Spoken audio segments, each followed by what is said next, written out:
Now we're going to talk about why you shouldn't sleep in separate beds. Why? Because it's the beginning of the end. I literally have worked with thousands of couples, and just about every single time when they start sleeping in different rooms, they start sleeping on the couch, when they start falling asleep somewhere else, being in the guest bedroom, that is the end of the relationship, and it is a commonality in relationships that don't work.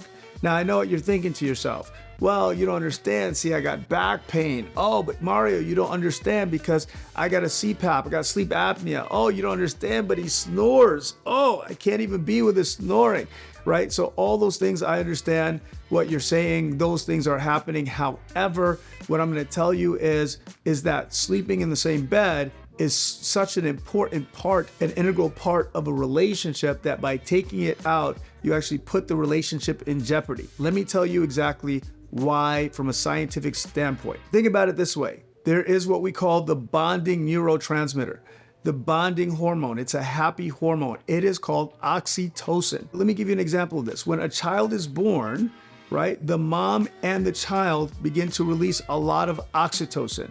Why? So they can bond to each other. This is also happening in a relationship. When people fall in love, they are actually creating more oxytocin, triggering more oxytocin in each other, okay? And it makes them want to bond, to be around each other, to stay together for a long term. Now, if you didn't know this, scientifically, I'm not saying that God didn't make us this way and that you can't have a relationship work, but scientifically, human beings are not listed as one of the monogamous creatures. This means that we naturally bond together and stay together for a lifetime, okay? We don't have the natural oxytocin flows that require us to bond and stay bonded this way. So we have to keep on bonding. That is the thing that you're going to do for the rest of your life. In other words, you're going to keep falling in love with your partner over and over again and keep on making them fall in love with you over and over again. I know it sounds exhausting, but it really isn't, and it's not that hard. What it will require is what we call dose triggering events over and over again in your marriage, in your relationship, okay? And so what are those dose triggering events? What are those things that trigger that oxytocin, that trigger that bonding over and over again? Well, one of them is what you do every single night, sleeping together. Just by sleeping in the same bed, you are triggering oxytocin, the bonding hormone. When you're touching each other, when your feet even touch in the middle of the night, that is triggering oxytocin. When you hug your partner, that is triggering oxytocin. Now imagine you spend a whole night cuddled up. How cool is that, right? That's fantastic. Or where you're just barely touching each other, even there, that is creating oxytocin. It is a natural way to maintain that bonding, if you will. Consider that is something that's important. And so when we take that away, then all of a sudden, guys, we take away that bonding that is naturally happening, that recharging of our relationship every single night. So this is why you want to fight for it. It also is releasing what we call serotonin as well.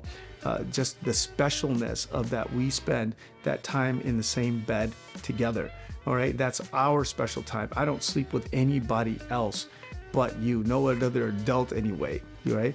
And so the reality is sleeping together is such a natural, wonderful infrastructure, if you will, to continue to create that relationship, that monogamous relationship that you guys get to enjoy together, that bonding of the relationship, okay? So fight for the bedroom. In other words, fight for it. Fight for it. Even if you guys are not happy with each other, even if you're upset, don't use the bedroom as a weapon, because when it goes away, then all of a sudden it's going to be hard to bring it back.